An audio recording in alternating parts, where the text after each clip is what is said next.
Halo serwis, słucham. Halo, bo ja bym chciał kupić etui do iPhone'a 14 Plus. Czy macie takie?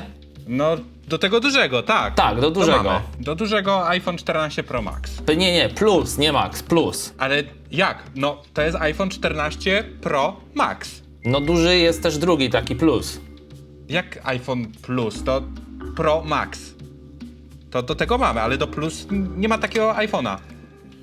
Dobra, dziękuję, do widzenia. A no halo! Tak mniej więcej wyglądała moja rozmowa z jednym sklepem internetowym, kiedy miesiąc temu próbowałem kupić etui do tego smartfona, czyli iPhone'a 14 Plus. No, wiem, że wszyscy mogą być lekko zmieszani, bo Plus skończył się przecież na 8 Plus, a Apple jednak jakimś cudem wróciło do słowa Plus w modelach z serii 14. I premiera tego modelu udowadnia tylko, że Apple też się myli, a raczej bardzo często się myli i przyznaje się, powiedzmy, między słówkami do swoich błędów. Do błędów, którym najprawdopodobniej były modele 12 i 13 mini. Na szczęście mini można jeszcze kupić i o tym więcej powiem. Natomiast dzisiaj opowiem o tym, dlaczego iPhone 14 Plus zaskoczył mnie pozytywnie. Być może jesteście zdziwieni, że pozytywnie, ale tak właśnie było. Oto recenzja tego modelu. Zapraszam do oglądania.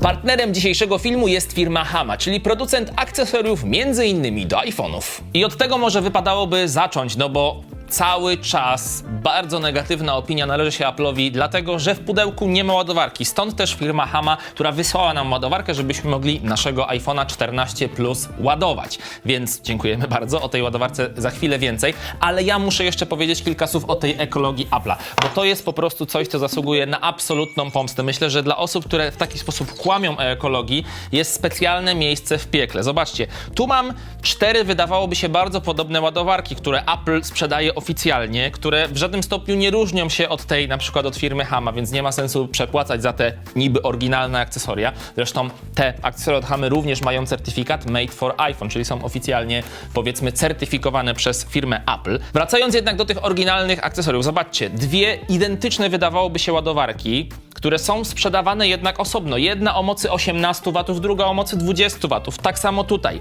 Ładowarki, które wyglądają bardzo podobnie. Jedna o mocy, uwaga, 35 W, druga o mocy 30 W. Apple się po prostu pogubiło w tej swojej ekologii, w tym, że mówią, że oni to robią wszystko dla środowiska, dla dbania o planety i inne bla bla bla rzeczy, bo to wskazuje po prostu na to, że tego nie robią. Po co sprzedają ładowarki, które różnią się mocą 2 W? Nie ma to absolutnie żadnego uzasadnienia i żadnego sensu.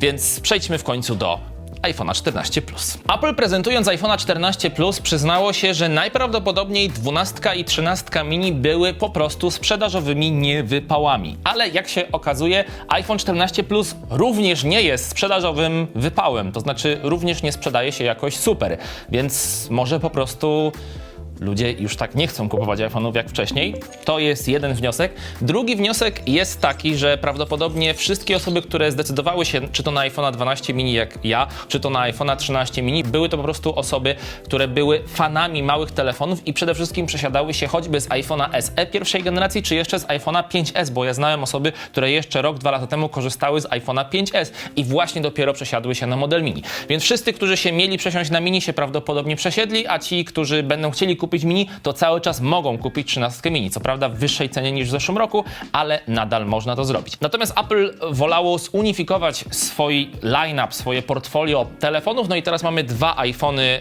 podstawowe w 2 różnych rozmiarach, mniejszym i większym, no i 2 iPhony Pro, również w tych samych różnych rozmiarach, czyli 6,1 i 6,7 cala. No czyli po prostu mamy telefony po prostu zunifikowane.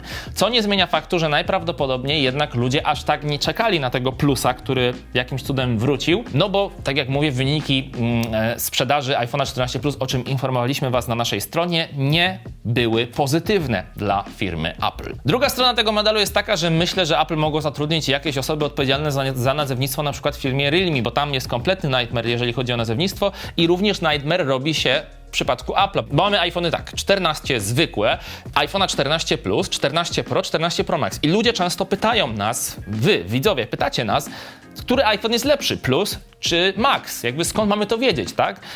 I bardzo często po prostu ludzie nawet na żywo takie pytania mi po prostu zadają. I najgorsze jest to, że Apple najprawdopodobniej w przyszłej generacji wprowadzi jeszcze większą konsternację, dlatego że ma zamiar zmienić nazwę iPhone'a 14, czy w zasadzie 15 Pro Max na 15 Ultra. Więc już w ogóle będziemy mieć 4 różne nazwy iPhone'ów, więc jak wtedy mamy wiedzieć, czy ten iPhone jest lepszy, czy ten iPhone? Jeżeli nie jesteśmy geekami, nie znamy się na tym, nie jesteśmy ogarnięci technologicznie. No właśnie, pytanie retoryczne. Nie zmienia to jednak faktu, że ja przynajmniej osobiście uważam, iż iPhone 14 Plus to całkiem udany telefon. Dla osób, które nie oczekują tego najwyższego high-endowego poziomu, chociaż cena mogłaby na to nie wskazywać, bo w cenie iPhone'a 14 Plus mamy androidowe top of the top modele, czyli Galaxy S22 Ultra, Xiaomi 12 Pro, czy choćby Vivo X80 Pro, o którym niedawno robiliśmy film na naszym kanale YouTube. Więc tamte telefony są po prostu dużo lepsze pod każdym względem od iPhone'a 14 Plus, ale jeżeli szukamy już w świecie iPhone'ów, no to faktycznie ten 14 Plus to jest po prostu duży telefon, który oferuje mniej więcej to samo co poprzednia generacja, chociaż nie do końca wbrew obiegowej opinii. No i cena jest atrakcyjna nadal, no bo jednak 14 Pro Max, jeżeli w ogóle da się go kupić, bo na stronie Apple'a, kiedy wejdziemy, to możemy go kupić na koniec roku, jeżeli nie w przyszłym roku dopiero z dostawą. Natomiast jeżeli chcemy go kupić tu i teraz, to musimy dopłacić jeszcze więcej, czyli prawie 8 tysięcy złotych, więc te 5 tysięcy, niecałe 6 tysięcy w promocji za tego iPhone'a. Normalnie kosztuje ten telefon 6299 zł, czyli bardzo dużo. Natomiast na przykład teraz w tym momencie jest promocja, a promocję możecie sprawdzać na naszej stronie hotdeale.pl. Zresztą ja właśnie teraz te promocje zgłoszę na naszą stronę. Klikam zgłoś okazję na naszej stronie, link do okazji, przypisujemy swój pseudonim i zgłaszamy. Krótki opis. iPhone 14 Plus, mega tanio, gotowe prześlij. Także tak możecie zgłaszać okazję na hotdeale.pl i tam też możecie znajdować super okazje. Więc w tym momencie na przykład okazja właśnie na iPhone'a 14 Plus za 5699 zł. Więc w tej cenie powiedzmy, że jest to telefon, tak jak mówię, ta różnica między Plusem a Pro Maxem jest znacząca w cenie, więc dla takich osób właśnie Plus jest. Dlaczego mówiłem, że on się jednak trochę różni od tej poprzedniej generacji? Ano dlatego, że aparat faktycznie ulepszono, bo tutaj kamera główna jest to kamera z żywcem przeniesiona z iPhone'a 13 Pro i 13 Pro Max, czyli po prostu bardzo dobry aparat. Zresztą ja dzisiaj też korzystam z iPhone'a 13 Pro i cały czas ta kamera jest na naprawdę najwyższym poziomie i również jest ona na najwyższym poziomie w iPhone'ie 14 Plus. Wiadomo, nie mamy tutaj tego aparatu z przybliżeniem optycznym.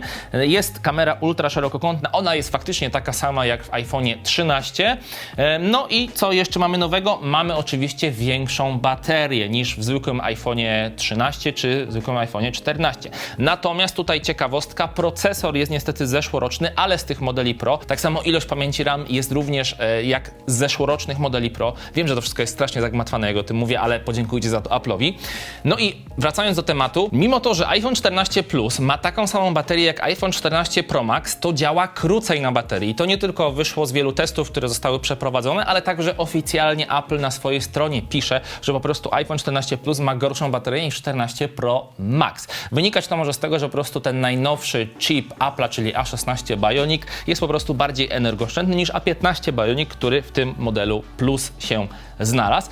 Nie zmienia to jednak faktu po raz kolejny, że iPhone 14 Plus naprawdę oferuje całkiem niezłą wydajność baterii. Mi nie zdarzyło się, żeby podczas tego mojego miesiąca czy dwóch użytkowania tego telefonu rozładował się poniżej 15-20%, 20-15%. Także nie zdarzyło mi się po prostu to w tym telefonie. Naprawdę super bateria. No i druga kwestia jest taka, że jest też znacznie lżejszy ten telefon od Pro Maxa i lepiej wyważony, no bo Apple koniecznie zwiększa coraz bardziej te wyspy aparatów w serii Pro i te telefony są mega źle wyważone, to znaczy kiedy trzymamy go w ręce, to po prostu ta wyspa nam ciąży i przeciąża ten telefon po prostu w naszej dłoni. Natomiast w przypadku Plusa on jest leciutki, ta wyspa jest mała, jest dobrze wyważony, dobrze leży w dłoni dzięki tej niższej wadze, no i jest też wiadomo cieńszy niż Pro Max. Więc jak ktoś szuka dużego telefonu z dużym ekranem, no to Plus jak najbardziej jest ciekawy. A co do ekranu, to też myślę, że warto o nim wspomnieć. Jest to ekran 6,7 cala, oczywiście ekran OLED, czyli prawie taki sam jak w serii Pro, z tą małą różnicą, że nie mamy tutaj odświeżania 120 Hz,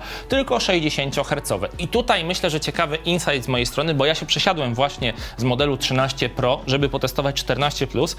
13 Pro miałem te 120 Hz, a w 14 Plus nie miałem tych 120 Hz, czyli miałem 60. I powiedzmy przez pierwszy tydzień było ciężko, bo mój mózg był przyzwyczajony do tej płynności 120 Hz. Jak wszedłem się na iPhone'a 14 Plus, to bardzo widziałem, że on po prostu się zacina w cudzysłowie. W rzeczywistości się oczywiście nie zacina, to jest tylko takie wrażenie optyczne. Po tygodniu mi to zupełnie przeszło i tak naprawdę nie czułem potrzeby wrócenia do tych 120 Hz. Oczywiście one fajnie wyglądają, fajnie się korzysta z tego telefonu, takiego telefonu, który ma 120 Hz, ale nie jest to konieczne. A jeżeli już naprawdę się przy tym upieracie, to dobrą alternatywą, jeżeli chodzi o ten sam budżet, powiedzmy pieniężny, będzie do 14 Plusa iPhone 13 Pro Max, bo oczywiście ciężko jest go dostać, bo on nie jest oficjalnie w sprzedaży, ale jeszcze gdzie można go kupić, ale po prostu można też zdecydować się na taki telefon z drugiej ręki. I 13 Pro...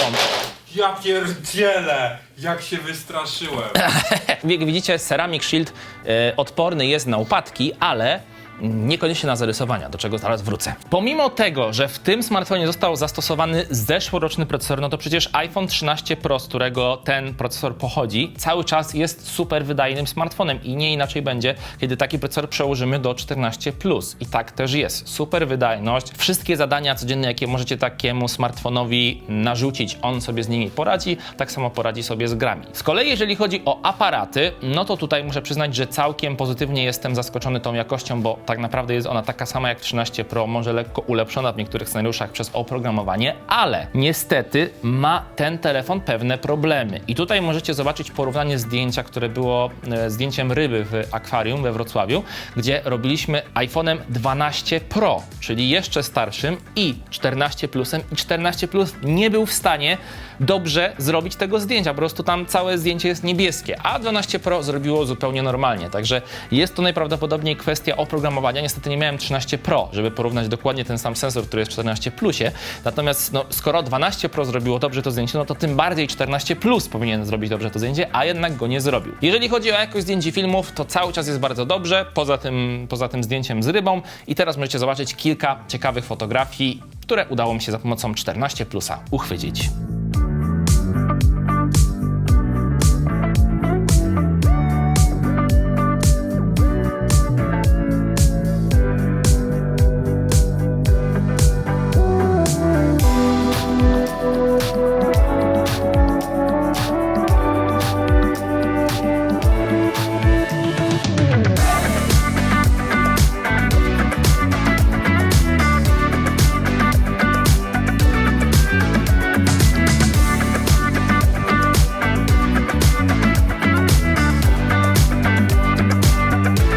Druga kwestia, jeżeli chodzi o minusy tego smartfona, to jest osłona ekranu, czyli ten niesławny Ceramic Shield, który w moim 13 Pro, którego używałem rok, spisywał się bardzo dobrze.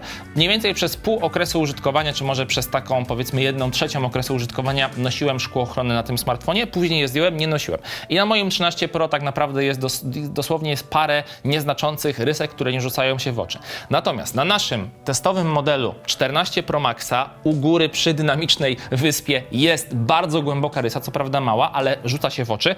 No i na 14 Plusie muszę wam powiedzieć szczerze, że przez pierwsze 3 tygodnie użytkowania nie było żadnych rysek. I później nagle, przez ostatnie 2 tygodnie, zaczęło się tych rys pojawiać naprawdę sporo. Jest bardzo duża, głęboka rysa, długa przede wszystkim rysa u dołu ekranu, która rzuca się w oczy, kiedy smartfon ma wyłączony ekran, więc ten Ceramic Shield wydaje mi się, że z roku na rok niestety jest coraz mniej wytrzymały, jeżeli chodzi o odporność na zarysowania.